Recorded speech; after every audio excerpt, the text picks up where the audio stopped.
lovely, Bea. It's lovely to see you. Thanks for joining us. I really wanted to catch up with you following your attendance of the first part of our next chapter retreats a couple of weeks ago, just to get a little bit of insight from you. I wonder, shall we start maybe with a bit of introduction from yourself? Yeah, of course. Yeah, lovely to see you again. Thank you. So yes, my name's Belinda Collins. What am I going to say about myself? I've been working in my own for my own business for the last 18 months. Prior to that, I ran a very large regional advertising and integrated marketing agency. I'm a busy mum of two. I've got charitable interests as well, and yeah, life is moving pretty quick at the moment, that's for sure. The classic entrepreneur, I think they call you. Is that what they say? Yeah, juggling many things at all the time. Yes, it's always on, always go. Yeah. And Bea, what made you sort of decide to go on a next chapter retreat? It was quite interesting actually, because I genuinely didn't have time, and I don't have time to do anything for myself. To my absolute what's the right word, shock, I still don't even have a website for myself, which is awful as a marketeer by name and by trade, not even have a website for myself. But genuinely, my work is focused on delivering for my clients, and it's actually become a little bit of a secret, hidden.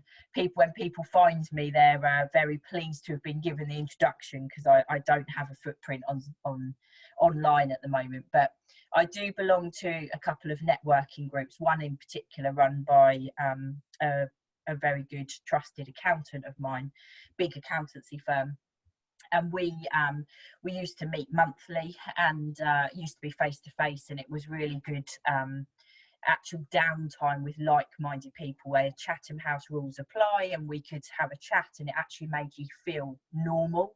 And those being virtual have been very difficult, and we had one face-to-face in the between lockdown 1 and lockdown 2, and there was a few attendees that didn't make it, which is very unusual, and the excuse was that they were too busy, which I genuinely relate to. And one person in the group said, well, if you're too busy, the answer to that is that you should be here to gain more perspective, to get yourself more time. And it really resonated with me, because I thought the day-to-day excuses, genuinely it feels too overwhelming. And I thought, hang on a minute, this is a trigger for me. If I'm saying, yeah, I'm too busy, then I need to unpack that, and I need to peel back the layers a little bit. So that is really what pushed me over the edge. What came out of my own mouth was, I don't have time. Made me think, actually, you probably need to make time. So it was the making time aspect that made you have a light bulb moment about, I need time for me to go on this retreat, to restock and re-energize. Yeah, and also knowing, a sense of knowing I was running pretty low. It wasn't affecting, I don't believe it was affecting productivity, but it was certainly affecting mood and tolerance levels and patience levels when it comes to the time I treasure most with my children and my family. I was quite short-tempered for, and always thinking, well, I need to get into bed because I need to log on, and I need to do this and I need to do that. And I was thinking, hang on a minute, this is all building up a bit. Life was becoming, I love what I do, and I love it even more doing it for myself now, but it was suddenly becoming too much, and I was thinking, I need to take stock here. Yeah. And what were you actually expecting from the retreat? I genuinely didn't know, and I think that's part of the beauty of it, and that is part of the journey that you have to trust. But by marketeer by trade, the inquisitive person in me was saying, well, what do I get? What am I going to be doing across those 3 days? I remember asking just ahead of the retreat what hours we would be working, so to speak, because I needed to allow time morning or afternoon to catch up on some emails and such like. And Hilary and Peter very deliberately didn't answer my question, because the point being is that you should switch off and unplug. Now, realistically, they're both professionals and career people themselves, and they know that, of course, we're going to have to look at the occasional email, but it does do massive benefit if you can switch off as much as possible. So I didn't schedule any calls, for instance, and any Zoom calls. I answered some messages and I did keep on top of my emails. I chose to do that earlier in the morning for me. But yeah, what did I actually expect? I expected some light bulb moments. I expected them to take me on a path of discovery, but I just didn't know what that path was going to be. That in itself was quite intriguing, but actually quite nerve-wracking as well. The anticipation of what was it going to be like. And I have done similar things before where I have, without swearing, completely lost it for a couple of days, because I'd built up to such a point that the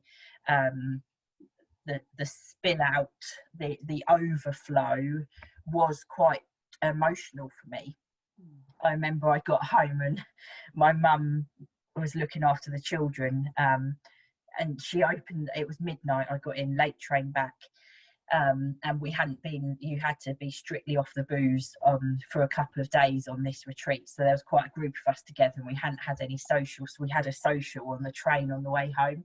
So I was a little bit merry as I came in the front door, and my mum just looked at me and she was like, what the hell has happened to you?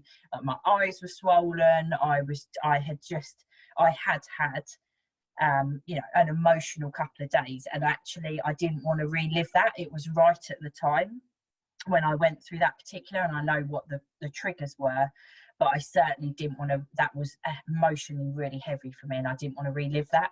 And I shared those concerns with Hilary and Peter because I didn't want that emotional unrest. That wasn't what it was about for me this time. It was a path of discovery to find some solutions that I know the problems exist. I didn't need to identify those problems. Oh, some I did, but I needed a path to help me discover a better way. And were the expectations versus reality very similar when you left at the end of the 3 days, or were they quite different? They were quite different. I didn't expect to leave with a new sense of fulfillment like I did after the first 3 days. And I have to keep reminding myself I'm only just over halfway through. It was at 12 o'clock on the last day that Peter said, we're only halfway through our journey with you, because we had the rest of that half day and we have another 2 full days. So I am literally only halfway through. So I need to be not draw too many conclusions, just continue with the path of discovery. But I felt much clearer on what really resonated with me, which I hadn't given myself credit for, was how deeply value based I am. And my value is wanting to make a difference. I'm a people pleaser. I have to accept that's part of my personality, and rather than try and change that, maybe what I tried to do at the previous retreat that made me emotionally really deeply involved, I have to find a sense of fulfillment, and I thought I could only do that through charitable work, of which I'd done some at the beginning of the year and felt huge satisfaction, but it was just unobtainable to continue to do the charitable and the commercial. And actually one of my biggest moments across the first 3 days was this realization that I make a difference by and large most of the day to most of the people that I interact with, and I'd never given myself credit for that. And to hear people share that that's what I do for them was hugely inspiring. It was like reading about somebody else, and also knowing that actually some of those things that don't sit right with me at the moment are because they're going against my value, and my value is to make a difference and make a genuine difference. And those bits that I'm stumbling on at the moment are where I'm not able to make a difference, whether that be through what I realized, it's not my own impact on making a difference. It might be the organizational structure, it may be the setup of the management team, whoever I'm dealing with. It's the fact that the difference isn't being felt day in, day out, which isn't giving me that sense of satisfaction. You've clearly been on a retreat previously. Can you summarise any sort of key differentiators between what you historically experienced and what you perhaps benefited and gained from with the Next Chapter retreat? Yeah, definitely. So they were 5 years apart and quite pertinent years. So that was going from 35 to 40, which I think in a lifespan you learn quite a lot in those 5 years of your life.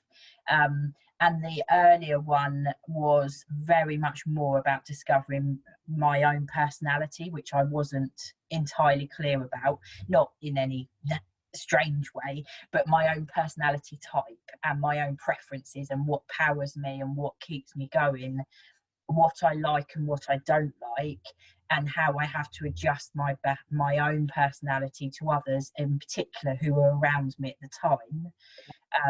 I was having to push against a certain energy that isn't a natural energy for me, which had caused this bottleneck of emotion.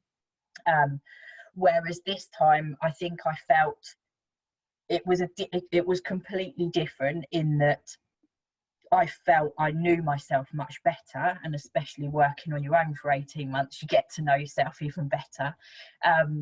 And it was about, okay, some things just don't feel aligned, and on paper, I'm one of the luckiest people. I have a gorgeous 2 children, lovely husband. I'm very fortunate in terms of the work that I have, the clients that I work with, financially, thank goodness, stable across the last 18 months, which could have been very, very different.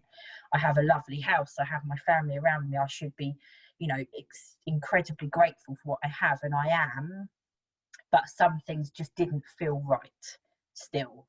And that's what I wanted in this instance, was to see what isn't aligning, whereas previously it was more self-discovery of myself and my own personality and how that impacts on others around me. So this was really more about you as an individual and running your business and getting the focus and alignment to move forward. Yeah, and what the future holds when I only want to work 2 days a week.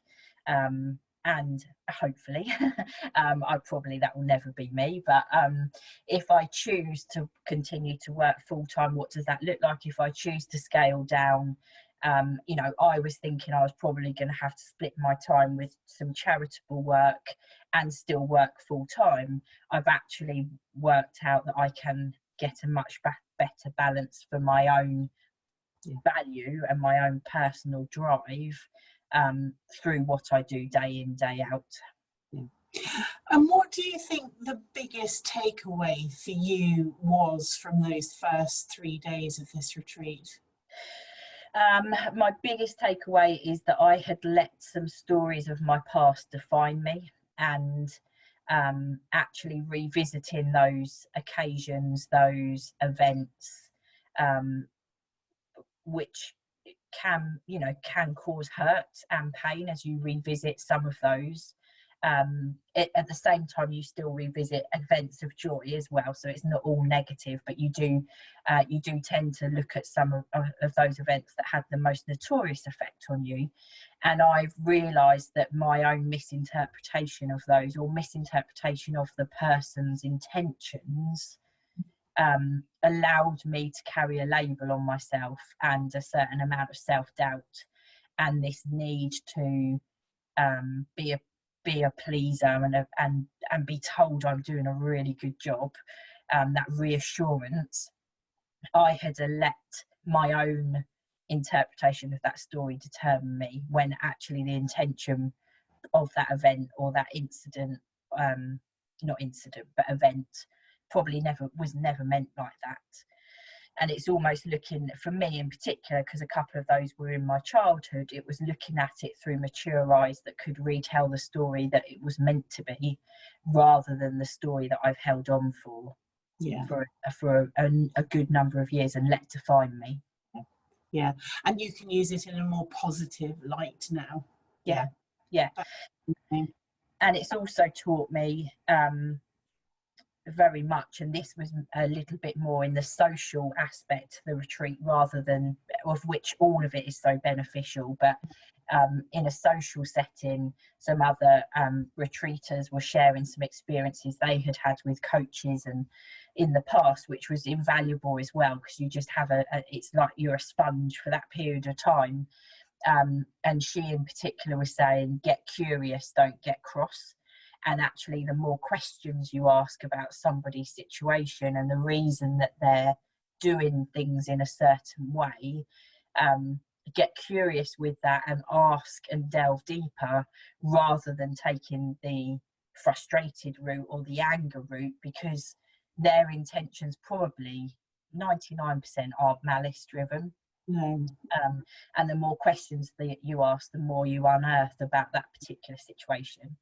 And you know, Peter and Hilary are amazing coaches and led it, but it's also very valuable with the people that you meet as part of the retreat, and you get to learn a lot about them very quickly, and you build trust very quickly. Excuse me.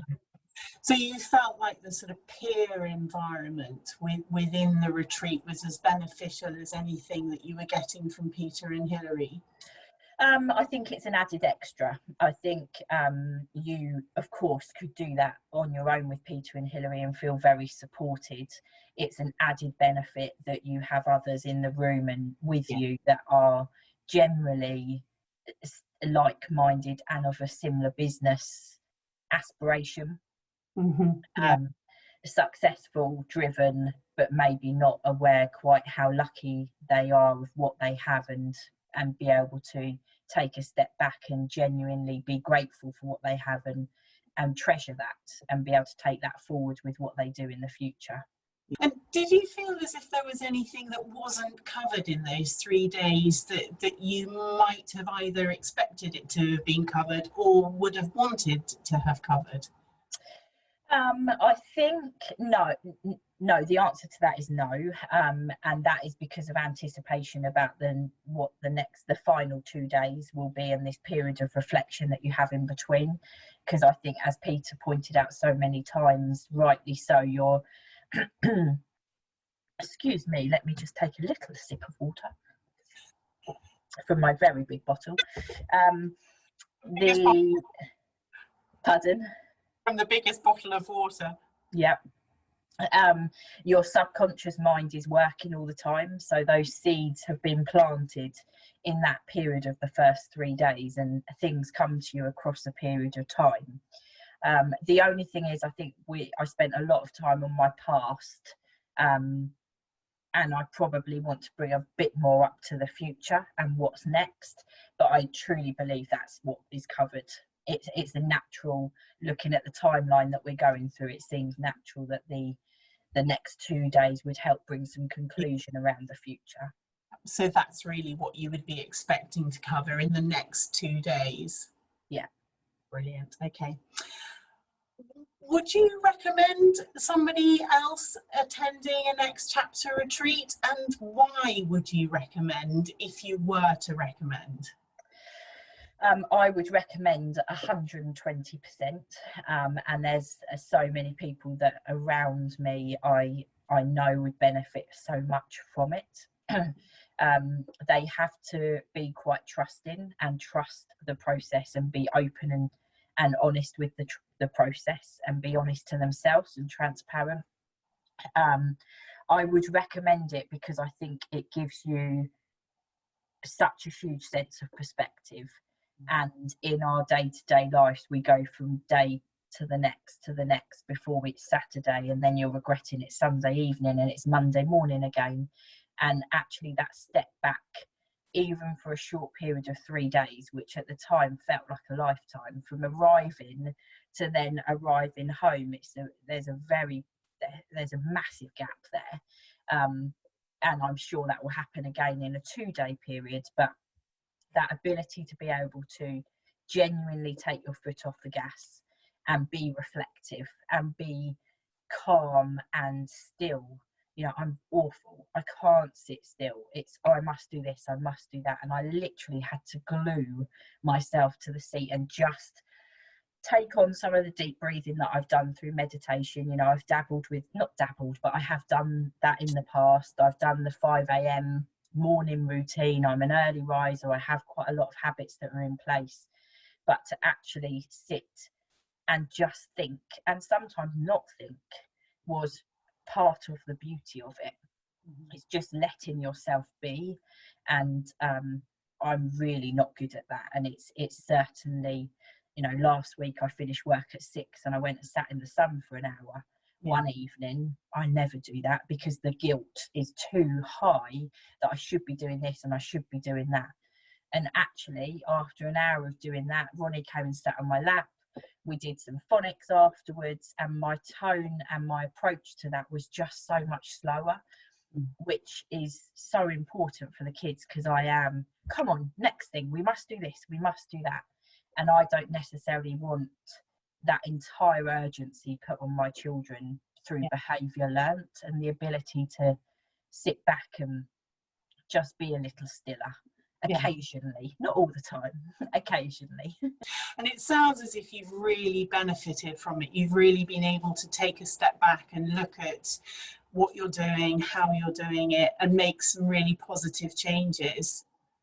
Yeah, and that's one of the really powerful things on the last days. Quite extensive notes are taken around some of the actions that we commit to ourselves and each other. And we have a number of touch update sessions between now and our next 2 days, where we'll just revisit how we're doing with some of those actions. Not that you'll be in trouble if you've not done them, but just to keep you a bit more on a line with accountability. Good. Yeah. And did you like the environment that the retreat was set in? Oh, it was absolutely amazing. I think executive retreats that's exactly the right terminology. It's certainly the experience through what I learned from Hilary and Peter would have been as beneficial had it have been done in a 2-star grotty motorway hotel. That the content you could have delivered anywhere, the whole package delivered in the environment that it's delivered in, that allows you that space and time and relaxation, and lovely food and a very generous wine list, and non-alcoholic cocktails as well. Not that I tried them, I should have done, but that adds to the whole experience and the ability to take a step back, which is why it is an executive retreat. So would it be safe for me to assume that you're looking forward to the next 2 days? Yes, very much so, to the point I've booked a 3rd day just for myself, not that I've told anyone. Wow. We better not put this on social.